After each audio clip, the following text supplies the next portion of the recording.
दोस्तों, SMB connect the rise dot in के spotlight series में आपका स्वागत है। मैं सृजन नारायण हूँ। हमारी स्पॉटलाइट सीरीज में बिजनेस जगत के दिग्गज अपना नॉलेज और एक्सपीरियंस शेयर करते हैं। आज हम मेगाबॉटिक्स मशीन्स प्राइवेट लिमिटेड के योगेश देवरे को अपने साथ पाकर बहुत एक्साइटेड है। वो हमारे साथ अपनी अविश्वसनीय यात्रा शेयर करने के लिए हमारे साथ जुड़े हैं। नमस्कार योगेश देवरे जी। नमस्कार।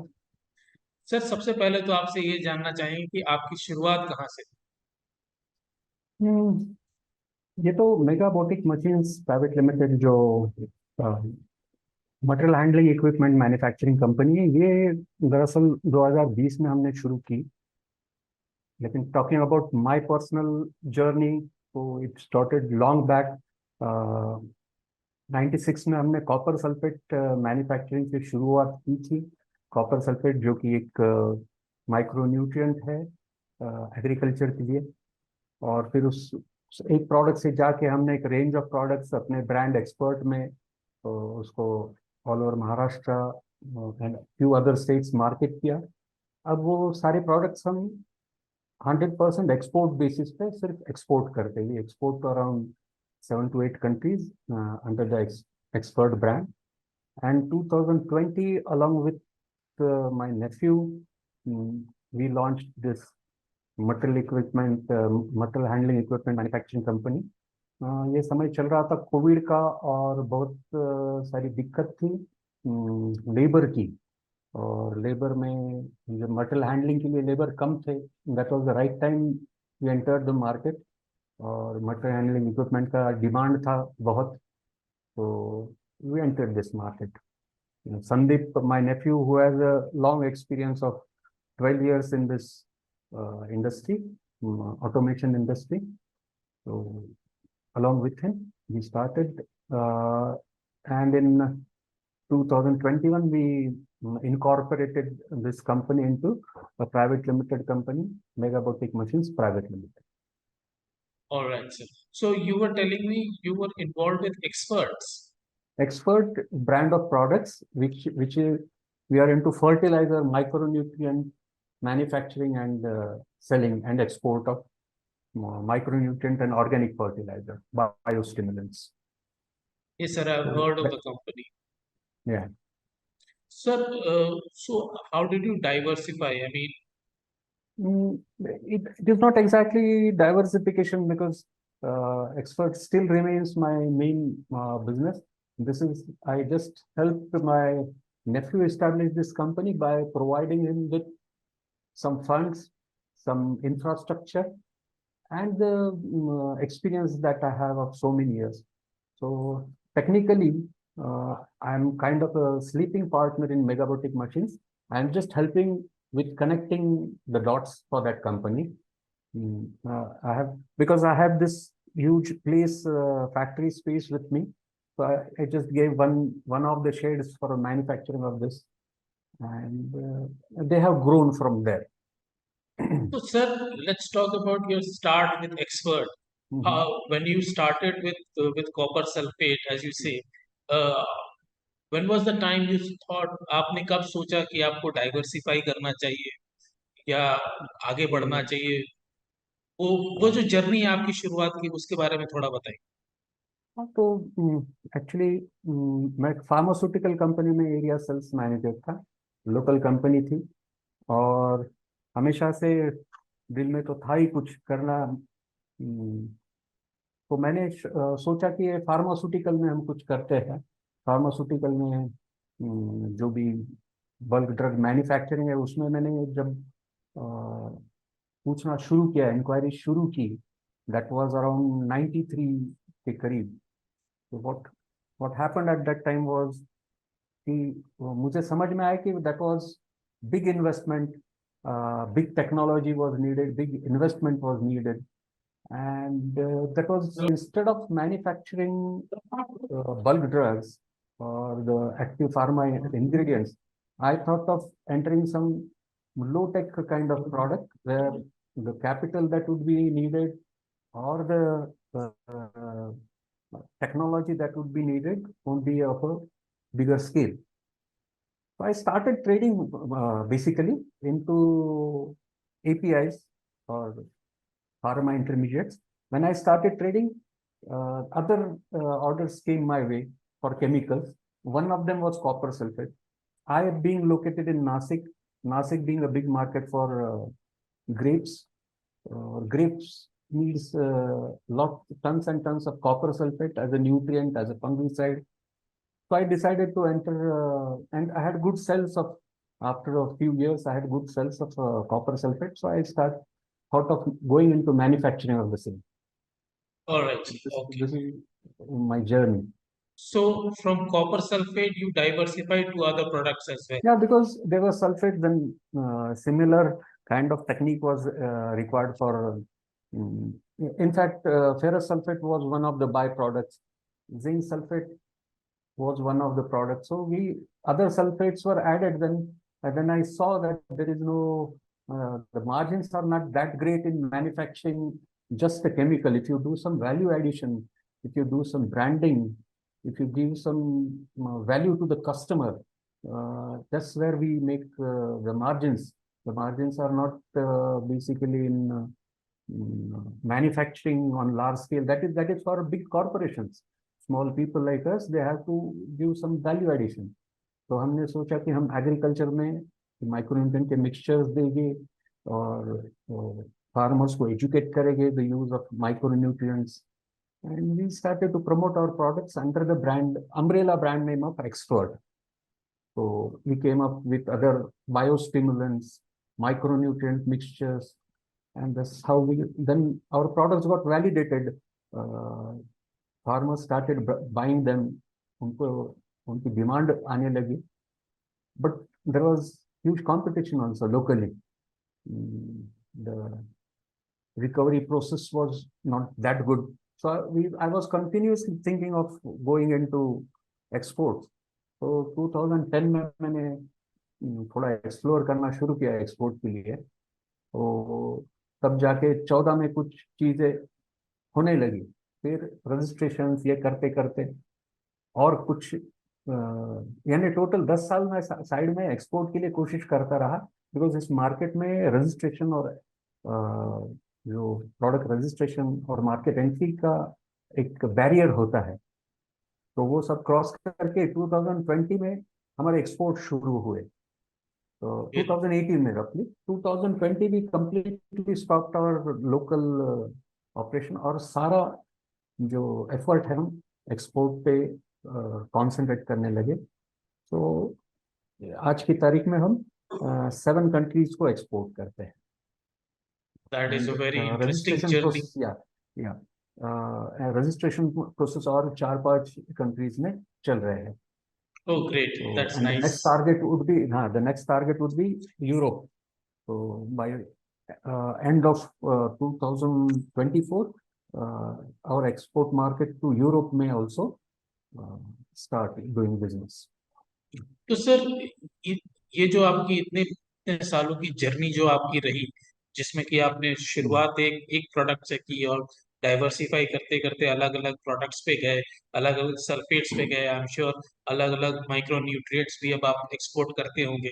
तो इन सारी जर्नी में आपको ऐसा कोई वाकया याद आता है, ऐसा कोई समय याद आता है जहां पर आपको लगा कि ये बहुत दिक्कत वाली चीज है, अब मुझसे नहीं हो पा रहा है, ऐसा इस तरह की फीलिंग आई थी क्या? या ये चीजें आती रहती है, मतलब बिजनेस में है. और बहुत कम लोग होते होगी जो बिजनेस में आने के बाद उनको कोई दिक्कत नहीं आती होगी. लेकिन और कुछ कम लोग ऐसे होते हैं जिनको बहुत दिक्कत आती है. तो शायद मैं उन कम लोगों में से था जिनको बहुत दिक्कत आई थी. और हाँ, काफी दिक्कत आई है कि, लेकिन कभी ये सोचा नहीं कि ये क्यों शुरू किया या मैंने ये बंद कर देना चाहिए. हमेशा से एक रास्ता निकालने की कोशिश की और भगवान की दया से, कृपा से वो रास्ता भी निकल गया. लेकिन कभी कभी समय बहुत ही कठिन जरूर रहा है. ऐसा कोई वाक्य जो आपको याद आता हो? कोई एक वाक्य नहीं. It is a continuous process. ये जो डिफिकल्टीज है ये होती रहती है और ये डिफिकल्टी आते रहती है. लेकिन ये होता है कि जैसे 2014 में मैं वियतनाम विजिट किया, और उधर एग्जीबिशन में पार्टिसिपेट करके फिर उधर कुछ डिस्ट्रीब्यूटर मिले, फिर उनके साथ एक साल भर के डिस्कशन के बाद उनमें से एक के साथ हम उधर आगे बढ़े। हमने रजिस्ट्रेशन के लिए इन्वेस्ट किया। अब रजिस्ट्रेशन का ये होता है कि आपको जिस कंट्री में आप रजिस्टर करते हो तो उधर की एग्रीकल्चर यूनिवर्सिटी के ट्रायल चाहिए होते हैं। उनके उस पर्टिकुलर कंट्री के एग्रीकल्चर डिपार्टमेंट के साथ आपके प्रोडक्ट रजिस्टर होने के लिए कुछ उनकी लोकल यूनिवर्सिटी के ट्रायल्स चाहिए होते हैं। तो उन ट्रायल्स पे और बाकी चीज़ों पे खर्चा काफ़ी सारा होता है, और समय भी होता है, क्योंकि एग्रीकल्चर के ट्रायल ऐसे नहीं होते कि हमने कुछ इस्तेमाल कर लिया, उसकी स्ट्रेंथ देख ली, गाड़ी चला के देख ली, इट्स नॉट लाइक। वो पूरा जो सीजन होता है उसके ऊपर वो स्प्रे होगा, फिर उसका रिजल्ट आएगा, फिर उसके बैड रिजल्ट्स आएंगे या कुछ अच्छे रिजल्ट्स आएंगे। तो 3 महीने से लेकर 6 महीने क्रॉप होता है। ग्रेप जैसा, अंगूर जैसा क्रॉप तो साल भर में एक बार आता है। तो ऐसे अनेक डिफरेंट डिफरेंट क्रॉप्स पे और डिफरेंट सीजन में, तो कम से कम 1.5 2 3 साल का टाइम लगता है। तो जब हमने ये शुरू किया तो 1.5 साल का कुछ था, 18 मंथ्स का था। तो हमने इन्वेस्ट किया, और एक 3 1 महीने बाकी थे हमारे वो सारे ट्रायल्स को कंप्लीट होने में। तो वियतनाम में रेगुलेशन चेंज हुआ और वो 3 साल के हो गए। काफी दिक्कत, बहुत सारा इन्वेस्टमेंट कर बैठे थे हम। तो ऐसी तो डिफिकल्टी आती रहती है, क्योंकि वो जीरो से शुरू हो जाता है वहाँ। सर, ये जो आप जीरो की बात कर रहे हैं, मैं आपसे ये पूछना चाह रहा था, जो कि शुरुआत के दिनों पे आपको दोबारा ले जाऊंगा। तो आपने जब शुरुआत की थी तो आपने कितने में शुरू की थी? आपके कितने, आप व्हाट वाज योर इक्विटी? एक बिजनेस शुरू करने के पहले कुछ जमा पूंजी थी, 2 3 लाख की नौकरी की, वो डाल के ट्रेडिंग शुरू किया था। तो ट्रेडिंग में जो कमाया वो मैन्युफैक्चरिंग में डाला। और आपने, हाँ, अभी अब वो एक वाक्य याद आया। तो हमारा बॉयलर जिस दिन इंस्टॉल हुआ, तो बॉयलर हम टेस्ट करने के लिए उसका हीटिंग रिएक्टर का स्टार्ट किया, और वो रिएक्टर ब्लास्ट किया। Reactor blasted, imploded inside. Steam का इतना प्रेशर आया। तो that was a very shocking thing. काम शुरू भी नहीं हुआ था, और सबसे बड़ा मशीन मेरा वो खराब हो गया था, और उसको रिपेयर में कम से कम 3 4 महीने जाने थे। तो उसका इंश्योरेंस था, लेकिन जब तक मुझे रिपेयर करके फिर इंश्योरेंस के पैसे आते, 6 7 महीने निकल गए, तब तक बैंक ने इंश्योरेंस कराया था, तो इंश्योरेंस बैंक ने ही ले लिया, क्योंकि तब तक मेरे ईएमआई के इंस्टॉलमेंट आना शुरू हो गए थे। So that was tough time. और फिर और एक एक्सप्लोजन हुआ जब हमारा प्रोडक्शन वाज इन प्रोसेस, तब भी एक वाक्य हुआ ऐसे। तो जो चीजें उनकी उनकी I had no ideas about that, ये भी हो सकता है। उनके लिए सारी प्रिकॉशन लेने के बावजूद भी ऐसे, तो कुछ ही मैकेनिकल चीजें आ जाती है, कुछ ह्यूमन एरर आ जाता है, और फिर भी लगे रहना होता है। फिर sometimes you get the wrong material. ऐसी ही चीजें तो बिजनेस में होती रहती है, तो you have to find a way out of that.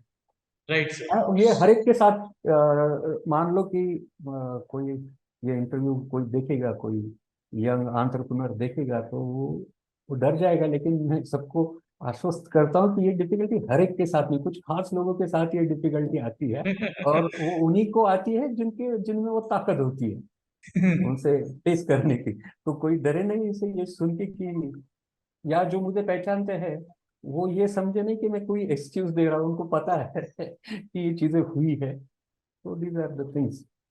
Right. तो sir, when you were talking, अभी आप बता रहे थे कि आप फॉरेन कंट्रीज में एक्सपोर्ट करते हैं। तो अभी आप ये भी बता रहे थे कि और भी यूरोपियन कंट्रीज के से आपके बातचीत चल रही है। तो इसके बारे में थोड़ा बताइए कि फॉरेन के आपके कितने क्लाइंट्स हैं आज की डेट में? तो हर, जैसे 7 कंट्रीज को एक्सपोर्ट कर रहे हैं, तो हर एक कंट्री में एक एक डिस्ट्रीब्यूटर के साथ टाई अप किया है, और 7 डिस्ट्रीब्यूटर के साथ हम काम कर रहे हैं। यूजुअली इनिशियल 1 2 डिस्ट्रीब्यूटर मिलने में दिक्कत होती है। वंस यू स्टार्ट समथिंग, फिर उसी से कुछ कॉन्टैक्ट्स मिल जाते हैं नेबरिंग कंट्री का, या ऐसे तो one thing leads to another, ऐसे होता है। तो उन्हीं में से एक इजिप्ट के कंपनी के कनेक्शन से, जहाँ हमारा इजिप्ट में माल जाता है, हमारे गुड्स जाते हैं हमारे ब्रांड में, और उनके ब्रांड में भी हम मैन्युफैक्चर करके देते हैं इंडिया से। तो वहीं से यूरोप की इंक्वायरी आई, तो उनके साथ काम चल रहा है। एक सिंगापुर की कंपनी है, उन्होंने हमारे अभी लास्ट मंथ दिवाली के पहले उनको हमारे सैंपल्स रीच हुए। वो वो कम से कम 8 कंट्रीज में काम कर रही है। तो वो जो जिन 8 कंट्रीज में काम कर रही है, उधर हम नहीं काम कर रहे हैं। तो मे बी वो अगर उनके ट्रायल सक्सेसफुल हो जाते हैं, तो they want an exclusive right for दो 7 countries which we are ready. तो ट्रायल्स 5-6 महीने में लेते हैं, 2 महीने में लेते हैं, 3 महीने में लेते हैं, so it depends on that. Right sir.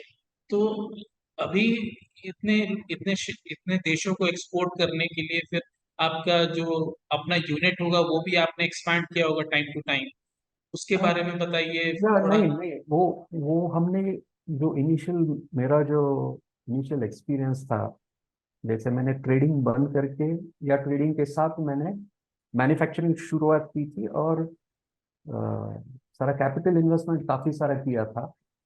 और उसकी वजह से कैपिटल फंड्स के इनिशियल फेज में 96 टू 2000 हमने बहुत वो दिक्कत फेस की थी। उसके बाद हम कैपिटल में ज़्यादा इन्वेस्ट ही नहीं करते हैं। अ, जो मेरी फैसिलिटीज है, I have ample of space, storage space, ये वो। लेकिन अभी भी हमने ऑटोमेशन की तरफ नहीं गए हैं। हम लेबर पे विश्वास करते हैं, क्योंकि आप मशीनरी में इन्वेस्ट करो और किसी वजह से आपको ये नहीं आता है, ऑर्डर नहीं मिलता है, या कुछ दिक्कत हो जाती है, that cost becomes too much. तो we are asset light company, assets ज़्यादा नहीं क्रिएट किए हैं, कैपिटल गुड्स ज़्यादा ऑटोमेशन की तरफ नहीं गए हैं।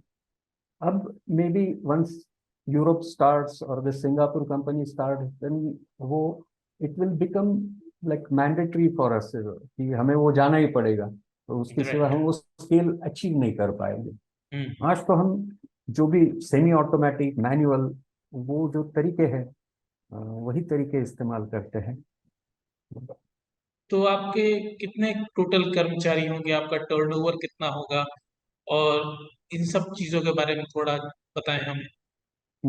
तो इस लास्ट ईयर हमने लगभग 15 CR क्लोज किया था, और इस साल में भी हम 25 तक जाने की उम्मीद रखते हैं राइट। बाय मार्च मार्च में। एंड हमारे कर्मचारी जो है, तो जो फिक्स्ड कर्मचारी है, एक 20-25 लोग हैं। और बाकी तो फिर हम लेबर फोर्स होता है पैकिंग के लिए, लोडिंग अनलोडिंग, 20-25 लोग जो हमारी लैब या फॉर्मुलेशन सुपरवाइजर, 20-25 लोगों का सेटअप है। राइट। राइट। तो ये सारी जर्नी जो आपने इतने इतने दिनों से क्रॉस, इतने दिनों का जो आपका एक्सपीरियंस है, इतना जो स्पैन आपने कवर किया है, तो इसमें आपको बहुत सारे प्राइजेस या रिकग्निशंस भी मिले होंगे। कोई ऐसा है जिसके बारे में आप कुछ बता सकते नहीं, वो ना तो उसके लिए कभी कुछ अप्लाई किया, ना तो कॉम्पीट किया, ना कहीं गया। हैं? अच्छा। और इतने छोटे से टर्नओवर में भारत रत्न तो मिलने से रहा। तो राइट। तो no no prizes, no nothing pride for, because you have to, कोई भी फिल्म फेयर हो या जो भी हो, लॉबिंग करना होता है ना। तो न तो अप्लाई किया है, न लॉबी किया है। And that is, we are not behind that fame, और उस तरह के इसमें नहीं है। प्रोडक्ट के लिए डिमांड आ जाती है मार्केट से, वही हमारे लिए प्राइस और सर्टिफिकेट बन जाता है। राइट। राइट।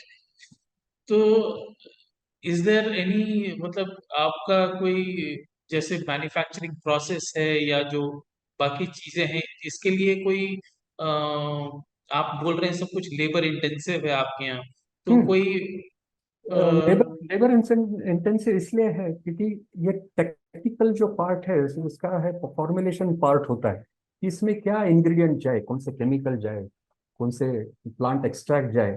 ये सब मैं और हमारी टीम जो है R&D की, वो सब तय करते हैं। फिर उस हिसाब से वो प्रोडक्ट्स आके उसके मिक्सचर उसके, because it is a formulation process. The process is not the technology, the technology is the formulation, कि इसका इंग्रेडिएंट कौन से किस मात्रा में होंगे, ये राइट। टेक्नोलॉजी है। बाकी तो सारा सिंपल सा पाउडर्स का मिक्सिंग होता है या लिक्विड्स का मिक्सिंग होता है। So that's why it is labour intensive.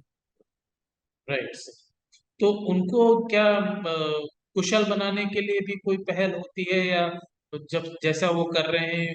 नहीं नहीं, उसके उसमें पहल होती है, क्योंकि दिक्कतें आती है। एक्सपोर्ट मार्केट है तो उस लेवल का हमें पैकेजिंग उस लेवल का होना होता है। कभी कभी एक्सपोर्ट में वो क्वालिटी नहीं दे पाते तो दिक्कत भी आ जाती है। तो it is a it is a continuous process, सीखते रहते हैं। नया मटेरियल मार्केट में आते रहता है, पैकेजिंग के मेथड्स नए आते रहते हैं, तो we try to incorporate that. And वो अपने लेबर को या वर्क फोर्स को उसका अवेयरनेस देके वो क्वालिटी मेंटेन करने की कोशिश होती है। Right sir. दो टाइप की क्वालिटी से हम फेस करते हैं। एक होता है कि हमारे प्रोडक्ट की क्वालिटी, और दूसरी होती है पैकिंग क्वालिटी। तो इंटरनेशनल मार्केट में, एक्सपोर्ट मार्केट में पैकिंग क्वालिटी सर्व से सबसे ऊपर होती है, सबसे टॉप में होती है। एंड इट इज एक्सपेक्टेड कि अंदर की होनी ही होनी है। तो जैसे इंडिया में, हाँ हमारा प्रोडक्ट अच्छा है तो हम कैसे भी पैकिंग में दे देंगे, क्योंकि हमारा प्रोडक्ट अच्छा है। तो ये इंटरनेशनली वो चलता नहीं है। अगर का तो अच्छा होना ही चाहिए, उसके सिवा तो वो रिजेक्ट हो जाएगा, आपका पैसा नहीं आएगा। लेकिन the packing of the product, the look, aesthetics, the finish also should be good.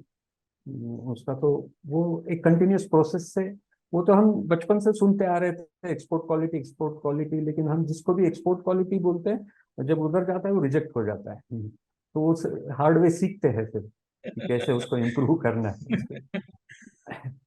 तो सर, मैं आपसे अब ये पूछना चाह रहा हूँ कि if you were talking about a young entrepreneur listening to us, अगर कोई यंग एंटरप्रेन्योर हमें सुन रहा है, तो उसके लिए आपके पास क्या संदेश होगा, उसके लिए क्या मैसेज है आपके पास? इसलिए एक ही मैसेज होगा कि he is going to do it for money, then entrepreneurship is not a right avenue for him. Entrepreneurship is not for someone who wants to make money. If उसके पास पैशन है उस काम का, तो पैसा तो आ ही जाता है वो, लेकिन वो सेकेंडरी है। इफ समवन इज डूइंग की देर इज, कुछ लोग आते हैं सलाह पूछने, तो most of the time they say they don't want to work for someone, they want to work for themselves. ये देमसेल्फ रहता ही नहीं, एक बार बिजनेस डाल देते हो, then you have to work for your workers, you have to work for their growth. तो एक मालिक से फिर 50-100 मालिक हो जाते हैं। तो अगर कोई ऐसा सोच रहा है कि पैसे के लिए काम नहीं करूँगा, तो वो रॉन्ग होता है। और दूसरा कि मैं दूसरे के लिए काम नहीं करना है मुझे, इसलिए मैं खुद का करूँगा, तो again that is a misconception, गलत गलत कंसेप्शन। तो अगर आप किसी प्रोडक्ट में बिलीव करते हो, या किसी बिजनेस प्रोसेस में बिलीव करते हो, या वो पैशन है आपको कुछ कंपनी एस्टेब्लिश करने का, ब्रांड एस्टेब्लिश करने का, तो ही आप एंटरप्रेन्योरशिप में आओ। यही मैं यंग लोगों को कहूँगा।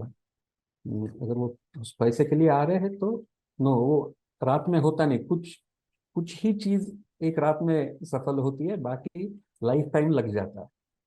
Right sir. तो सर, आप हाल ही में एसएमबी कनेक्ट के द राइज प्रोग्राम में भी आए थे, तो उस प्रोग्राम के बारे में आपकी क्या राय बनी? आप वो हमसे थोड़ा शेयर करें। Found that to be a very great platform for making connections, meeting with people, growing my business. The concept of a SMB Connect is, I'm impressed. So there is no question about that. And that day, my time didn't go waste, because मुझे एक financer मिले, मुझे एक designer मिले मेगाबोटिक के लिए, और मुझे एक बायर मिले। ये जो मेगाबॉटिक में जो आप बोल रहे हैं कि आप एक स्लीपिंग पार्टनर हैं, फॉर योर नेफ्यू। हम्म। तो आपके नेफ्यू ने ये बिजनेस के बारे में कैसे सोचा, उसका प्रायर एक्सपीरियंस था?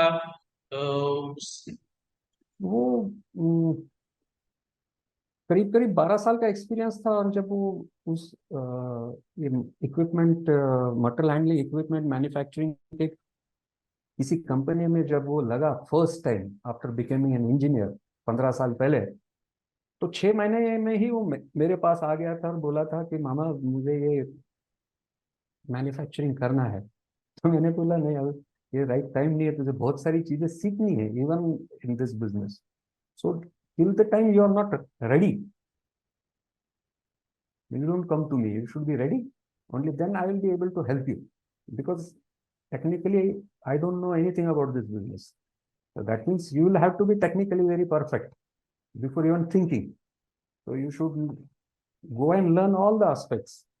परचेस का देखो, सीखो, कुछ दिन सेल्स में काम करो, कुछ दिन डिजाइन में काम करो, कुछ दिन मैन्युफैक्चरिंग में काम करो, अलग अलग कंपनी घूमो।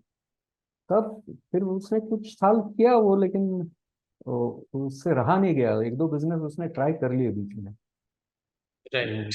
क्या, so those business didn't go well, तो अगेन जॉब कर ली। लेकिन वो कोशिश करता रहा। फिर एक एक बार उसने फिर से मुझे, कोरोना के करीब जब शुरू ही हुआ था, तो फिर से बोल रहा था कि हम करना चाहिए, बहुत बड़ा अपॉर्चुनिटी है। मैं बोला अपॉर्चुनिटी है और तू तैयार भी है, क्योंकि तू एक दो बिजनेस फेल किए हैं, इसका मतलब यू आर क्वालिफाइड। तो जो बिजनेस में फेल होता है he is more qualified to do a business. तो इसको पता होता है कि वो क्या नहीं करना चाहिए, क्या करना चाहिए। सो और फिर it proved, you tried again and again and फिर से आ रहा है, फिर से बोल रहा है, इसका मतलब तेरे में पैशन है। अब तुझे ये पता है कि दिस बिजनेस में fail again for some reason. So even after knowing this, ये पता होने के बावजूद तो मुझे पूछ रहा है, इसका मतलब ये बिजनेस अभी शुरू करने में कोई दिक्कत नहीं है।